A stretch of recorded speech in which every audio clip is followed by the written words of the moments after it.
What? Oh! There's another one. Oh!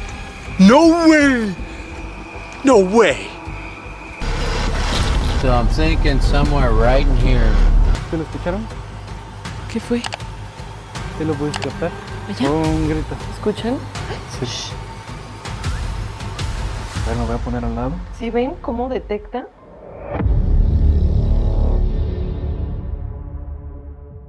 On June 17th, 2024, deep in the rugged flagstone country, once known as the world's capital for the stone, Rick from the YouTube channel Murphy's Diesel set out on another off-road recovery. His channel focuses on real rescues in places where GPS becomes useless and a single mistake can cost thousands. But on this run, the job he expected to charge for would unfold into something far less predictable and far more telling. We got ourselves a recovery this morning, and it's a Ram 1500, and it's in some boulders, off-road. Hello? Yeah, is this Will? Yeah. Hey Will, this is Rick with Murphy's Towing. We're headed out to get you. Are you still stuck? Yeah, man, I'm still here, brother. I tried kind of digging myself out a little bit and kind of broke some branches around me too a little bit, and I'm still kind of stranded. Okay, all right, we'll stand by. We're headed that way. It looks like he's right up on this ridge right here.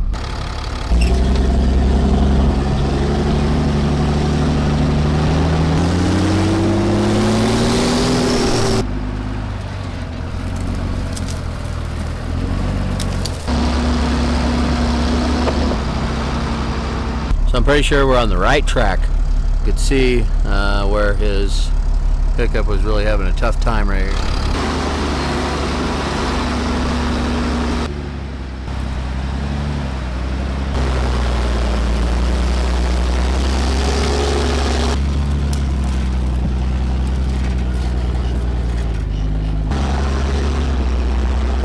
Alright, well, we're at the top of the mountain. We didn't see him anywhere. We don't have any cell signal, so we're going to walk down off of this rim right here. Rick started the day with a straightforward objective: retrieve a Ram 1500 stuck between enormous flagstone formations. He brought Hellboy, the rig designed for terrain exactly like this, and confirmed the stranded driver's location before rolling out. But the approach into the hills quickly made it clear this wasn't going to be a routine winch and go.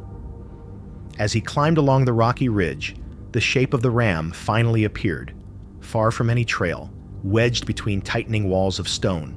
The terrain was harsher and narrower than expected, the kind of place where even walking demands caution. Yet the biggest challenge still waited ahead. Hey, we're up above you. You're not on a road, are you? Okay. Can you honk your horn? Can you hear us? Okay. Can you honk your horn? He's down there a ways.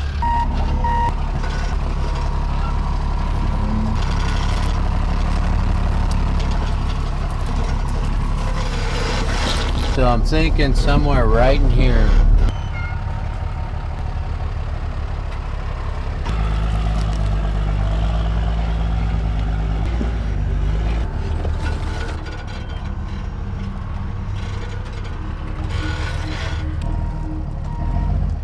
It's all that's left from the last guy.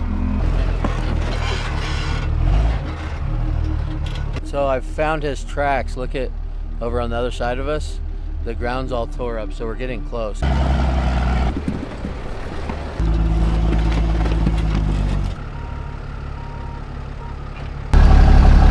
With no signal and no clear route, Rick called the driver again and told him to honk. A faint blast echoed through the rock, leading him to a spot beneath a massive slab where the truck had traveled cross-country. With every step, it became clear how quickly one wrong line can become an expensive emergency, or something worse. Well, we found him. We found him, folks. So stand by for a little recovery action. Yeah. Probably take him out that way right there, and then we'll get him going downhill.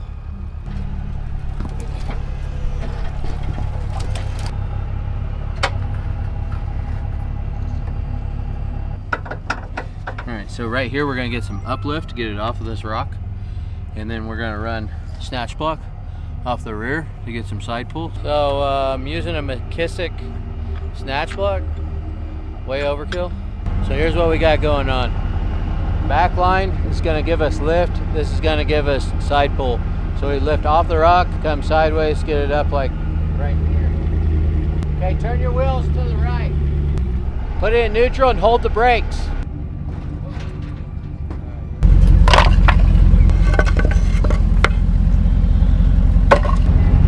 Hold it, stop. Is it on the rocks? If he turns this way or that way. Hold on, Kurt. Come back to the right a little bit. How's that? God, it's pushing that freaking rock out. Huh? It's pushing that big rock out. All right, that's good. Let off a little jig.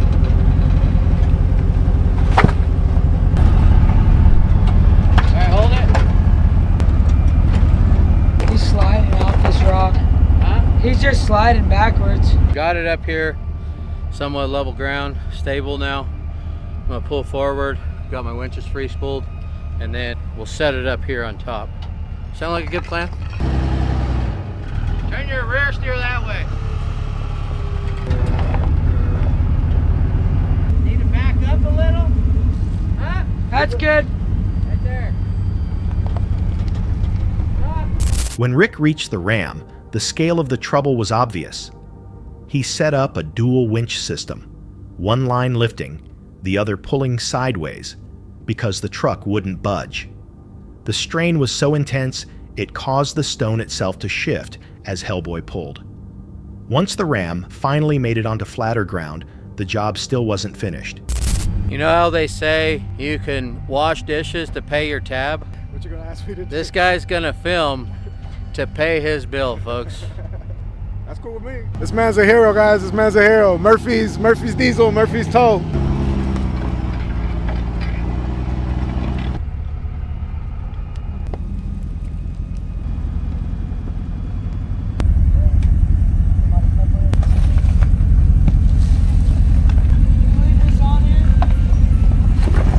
Yeah, you can. Go ahead and wrap it up.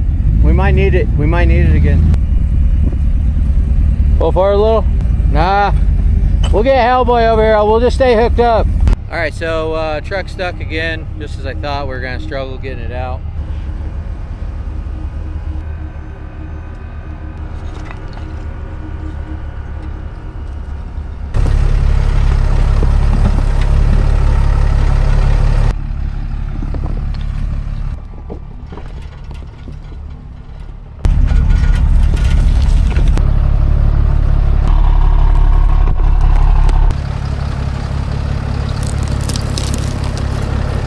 Then came the surprise.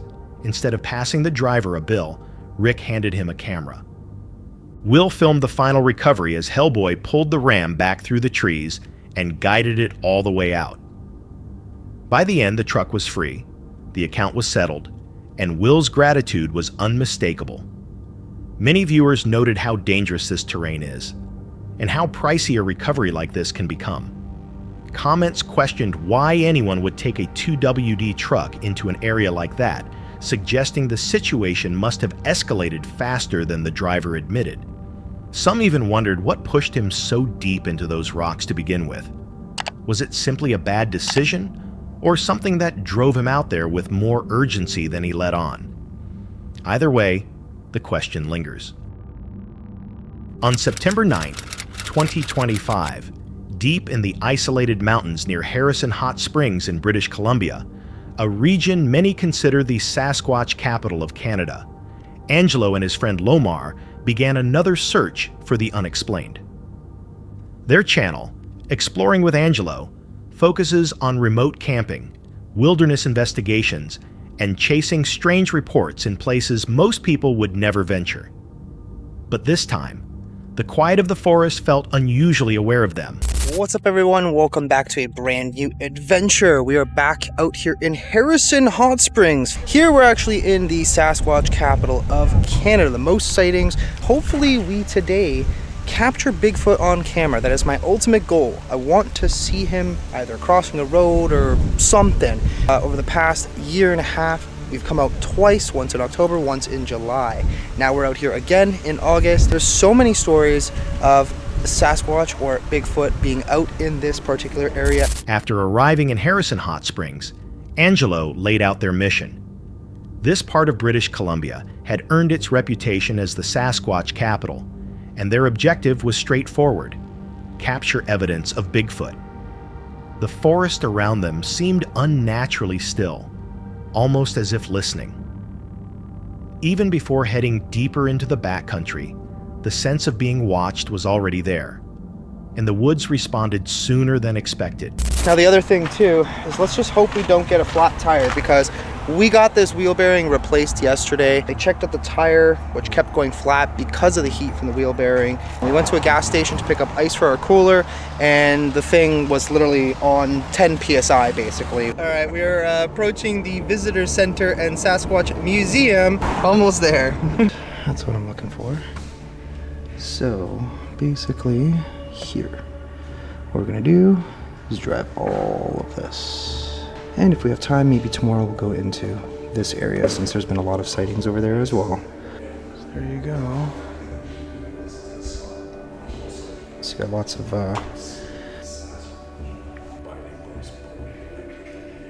these are the actual reportings of what they've seen. So this is Hicks Lake. Mr. Claire Brevon reported to Thomas Steenberg that his camper was visited and shaken by a Sasquatch, which woke him up. It also tried to pull on the door handle. He viewed the creature leave his camp and walk forward to the lakeshore. Some of these date back to 1939. This one's about a prospector who spotted 4 dark, hair-covered creatures in a valley off the headwaters of Silver River. The creatures appeared to be playing or wrestling. Wow. Youth camp director sees a Sasquatch while he was sitting by a campfire. Other witnesses with the group reported seeing the creature as well. So the adventure begins into Sasquatch Provincial Park. There it is! Sasquatch! Sasquatch! Yeah! Come on, me! We do gotta get up the hill, right? Alright, so what we're gonna do is we're gonna try and find Bigfoot from the sky right now. We're using both our drones. Here in a moment. Dude, the views. It's crazy up here. There is the beautiful smoggy lake right now. Holy, that looks so intense. Wow. It's beautiful. This hill is massive. Let's see. We were a lot higher to get some drones. Zoom going here. That would be something. So there is a spot down in that direction. That was where me and Kimberly last year we're basically camping out. We had a nice little campfire going, just chilling. I think we made some food and stuff. But off camera, all of a sudden we heard something. Like the weirdest kind of, I don't even know, like sort of like a howl, but kind of like a whoop whoop at the same time. Off in the bush, so. I mean, Bigfoot is known to mimic for what people say, so. Yeah. Imagine he just like comes into the bush right here while we're both just like staring at our screens. What do you want? Looking for me? They're hunting us as we're hunting them. Right. Before leaving town, their first setback appeared. A tire had dropped back down to 10 psi, the same issue they believed resolved earlier. At the nearby Sasquatch Museum, they read an account of a camper whose vehicle had been shaken violently and its door nearly pushed open at night. The timing felt uncanny, almost like a reminder of what they were pursuing. Still, they pushed farther into the mountains. Driving into Sasquatch Provincial Park, the road tightened into shadowy corridors swallowed by dense forest. They launched the drone hoping for a view from above, only to see the lake below choked with wildfire smoke. Angelo remembered hearing a strange whooping sound here the previous year, one he never managed to identify. Returning now, the air felt heavier, almost as if something recognized him. And deeper inside, the signs grew more unsettling. Hello. You guys see a Bigfoot? Nope. No? Okay. Nope. Oh my gosh. Okay. Something here. There was a tree that had a marker on it, and something snapped it. Right? It's kind of like, it's like chew. Yeah. Timber. Like, how the hell did that happen? But The real reason we stopped was because we were starting to pick up an odor as we were driving through this way. It smelled really bad. So we're kind of just like pausing for a second and just see maybe if we see something. There's like a big clearing and opening up here too. Wow, we just found a absolutely gorgeous location right on the lake. So this is kind of more like an actual campsite. Like there are people with like their trailers and RVs and stuff. There are several sightings like along this way, reported sightings of Bigfoot. So you never know, we could be in the water and all of a sudden just Bigfoot comes out of the freaking trees. Oh, we've continued on further down the road. Curious to like what's ahead of the beach campsite area. All right guys, so we kind of found a spot where we think we might actually camp out tonight. Pretty freaking amazing. All right guys, so maybe just kind of chilling for a little bit. One last time, and even if we don't catch anything, at least we have a beautiful view.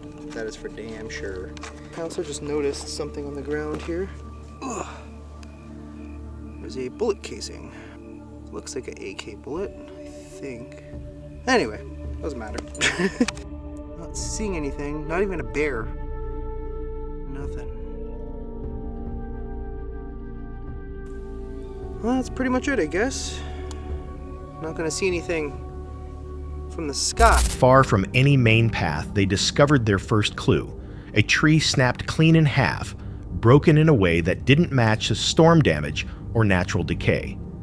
Then a sharp, foul odor drifted through the air, strong enough that both men froze. It lingered long enough to make one thing certain. Whatever had been there wasn't far. As they continued, the uneasy patterns kept stacking. Fresh campsite, another low tire, and spent shell casing scattered on the ridge. But none of it compared to what happened after dark. Alrighty, burgers, round 2. One for me, one for Lamar. Okay, did you just hear that, like, noise again? Right? Like, we keep hearing, like, random... I don't know what that was, but okay. Excellent. These burgers are actually good. In a bit, I'm gonna go and see if there's, like, something on the road that's making those noises. It's happening again. What the hell is that? It literally came from up there. The road goes up there, yeah? Yeah, right there. Let's see if we hear it again. That is not Gerbert, bro. Whatever that is not Gerbert. That is not a Gerber, man. I hear a car, but I don't see it. I hear it too. Oh, it's coming down the road. Oh, okay. There's something. What direction was it? Going up. Oh gosh. I thought I heard something going down. Like, I'm seriously, it's like echoing. Well, best of luck. Okay. Let's just try not to die. We are in bear territory, of course. But there's 100% something going on. We're hearing something. Well, let me know what's up there. If there is anything, I don't know. Okay. Yeah, it sounded like, I don't know if the sound was just resonating, but it sounded like there was something in both directions, which is kind of the reason why we're being stupid right now. Hello? Woo, woo, woo. Okay, I just heard something. Okay, I legit heard something like right down there. It almost sounded like a whoop. Or I guess, is that what you describe it as? It's impossible to see anything out here because it's just so dense. Oh, what the? Dude, was that a rock? Oh, there's another one. What in the hell was that? Well, it just sounded like something moved behind me. Anyway, whatever. I figured since I'm missing a beer apparently, the last thing I remember is I had almost a full beer, entirely full beer. I don't know where it went, unless I put it down somewhere and I'm just not seeing it. Yeah, maybe I should try Spear Talker. I mean, these mountains probably are haunted, so... Whoa, what the fuck was that? Dude, something just hit the fucking table. There's like some sort of bear or something really close by, bro. A lot of movement, either that or a Sasquatch right here. Yo, something literally just hit the table over here. Okay, whatever. Alright, bedtime. Holy crap. It's been a long day. It was hot today, too.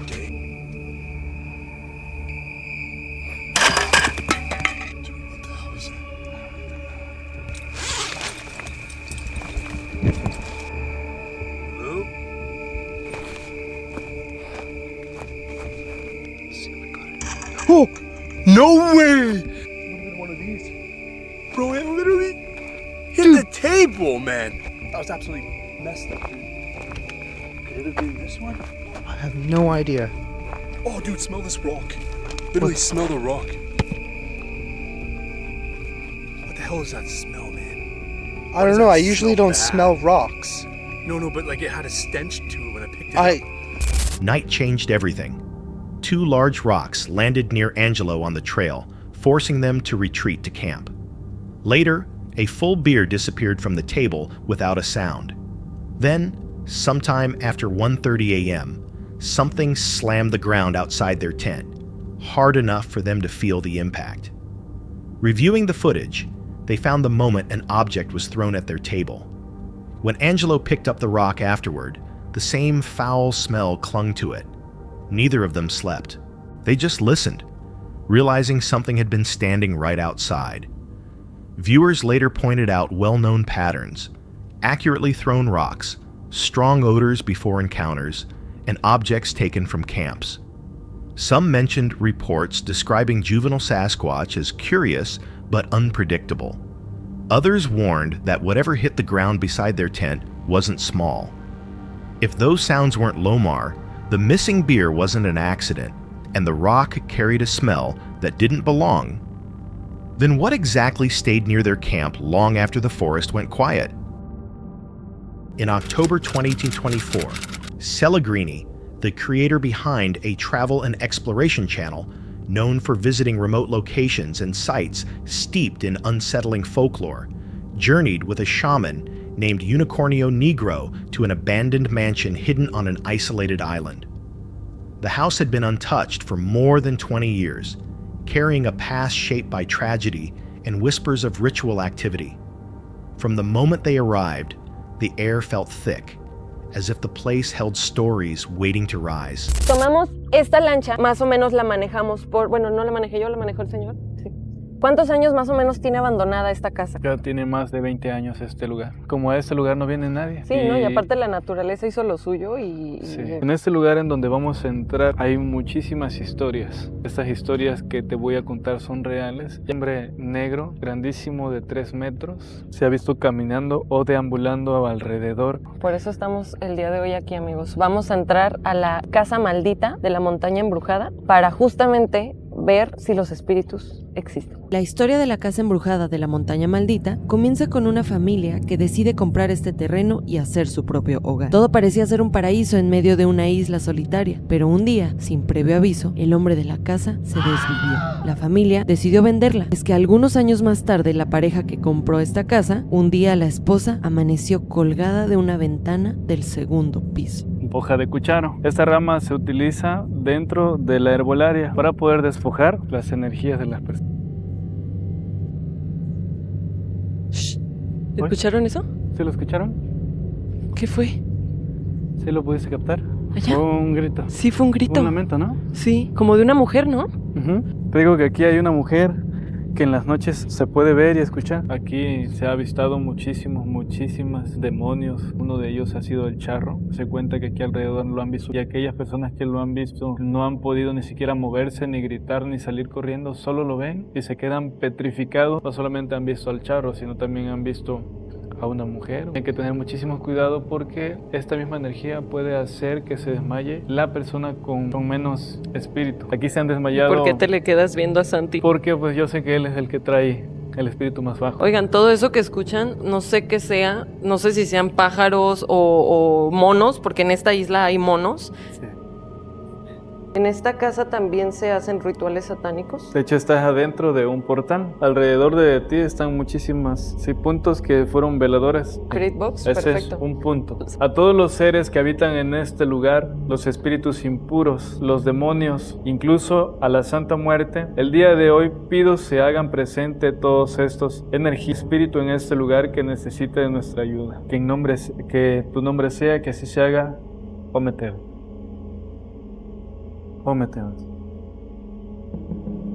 ¿Empezamos? Sí, Ok. a partir de ahora. ¿Hay algún espíritu que se encuentre aquí? ¿Eres maligno?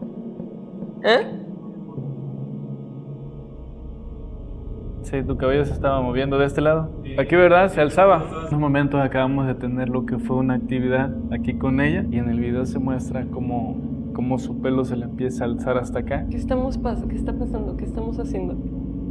Me siento muy observada. ¡Qué bueno! ¿Me están contestando? ¿Te molesta que estemos aquí? ¿Eres la mujer de blanco que se aparece? Se escuchan muchísimos ruidos afuera de aquí de la casa mía. ¿Eres mujer? Te vas a quedar aquí un momento. Quiero hacer una prueba. Vean, ese que yo tengo es Tanti. la forma, ¿no? de la persona. Lo voy a mover para otros lados y así nos vamos a dar cuenta si hay algo aquí. Nos está detectando algo en la esquina. Se Mira, escucha como si alguien estuviera haciendo un ritual. como de rodillas y ahora de pie. A ver, me voy a poner al lado. ¿Sí ven cómo detecta a el unicornio? Entonces me voy a quitar. Ustedes lo están viendo, me voy a quitar. No mames. No inventes, sí hay algo ahí definitivamente. ¿Escuchan? Sí. ¿Escuchaste? No hay que separarnos, por favor. Los lugares a donde luego voy, hay miles de murciélagos, miles. Mira, tú parece como si estuviera bailando, mira. ¡Una persona chiquita, mamón! Güey, ¿qué es? ¿Una luche? Inside the lower level, the shaman introduced Hoja de Cucharo, explaining how it was used to clear the dense energy lingering after decades of abandonment. As they moved through the narrow rooms, a soft, strained cry drifted from deeper inside the house. A sound the shaman connected to the woman tied to the property's history. His quiet warning about the most susceptible person in the group added tension that followed them as they continued farther in, towards something stranger still. They reached the section linked to past rituals and attempted to run the spirit box, yet every session ended with the device shutting off. Switching to a motion tracking app, the screen outlined a full-size figure standing motionless in an empty corner, followed by a smaller form moving erratically, something the shaman associated with aluches or duendes. The group watched in silence as the figures flickered, and a sense of awareness seemed to gather in the room. With the atmosphere growing heavier, they headed for the upper floor, where the mansion held its most difficult encounter. Justamente aquí, pero en la otra habitación, fue donde vimos la última vez que venimos. La mujer caminaba, deambulaba en la naturaleza y se fue perdiendo entre los árboles. Aquí, ponte aquí. Ay, Cierra cabrón. tus ojos y describe las cosas. Me siento como intranquila. Siento como si algo me estuviera agarrando las manos. Y ahora... ¡Ay! Pues siento que alguien me está tocando. Tranquila. Descríbelo todo sin miedo. Aquí estoy yo. Literalmente siento como si alguien me estuviera tocando. Tal vez están tratando de contactarse a través de ti. No, güey, paso. ¿Qué más sientes? Está empezando a doler la boca del estómago aquí. Otra vez, que cuando normalmente me duele aquí es porque hay algo. Está absorbiendo parte de tu energía. Hoy hemos venido a entregar parte de nuestra energía y no se los había comentado. Siento que me están agarrando la mano izquierda. Cuando sientes que te están agarrando la mano, ¿esta mano es grande o es pequeña? Grande. Siento que es más grande que la mía. La siento delicada como si fuera una mujer, pero sí siento que es una mano grande. ¿Lo están viendo ustedes? ¿Están escuchando todo? Ahora vamos a preguntarle algo. ¿Necesitas ayuda? No. No, simplemente quiere que nos vayamos. ¿Tú eres la persona que está haciendo ruido? No. Nos están molestando. Ay, no. Pues siento las piernas mal, o sea, están congeladas. Siento como si quisiera caminar, pero no puedo. Me siento como si... Un sentimiento encontrado. Ajá. Puedo sentir ese sentimiento. Ese sentimiento te está causando tristeza, te está causando un vacío en tu cuerpo. Estoy angustiadísima. ¿Te atormenta algo de tu pasado? Al fondo de tus recuerdos. Por eso no has podido recordarlo. ¿Y qué es? Me está ardiendo aquí muy... Son las ganas de liberarte. Ok, me quiero liberar. Respiras profundo, exhalas. De todo lo que me ha pasado, De todo lo que me ha pasado, tanto de lo bueno como lo malo, tanto de lo bueno como de lo malo. Güey, está muy cabrón, me arde aquí. Siento calientísimo. respira profundamente y vas a decir, nada de lo que me ha pasado Nada de lo que me ha pasado ha sido culpa mía. ha sido culpa mía.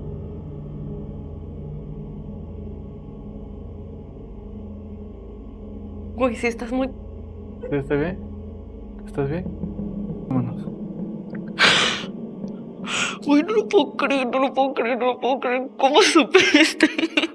On the second level, inside the room where a woman had once been found, the air compressed around Cellegrini.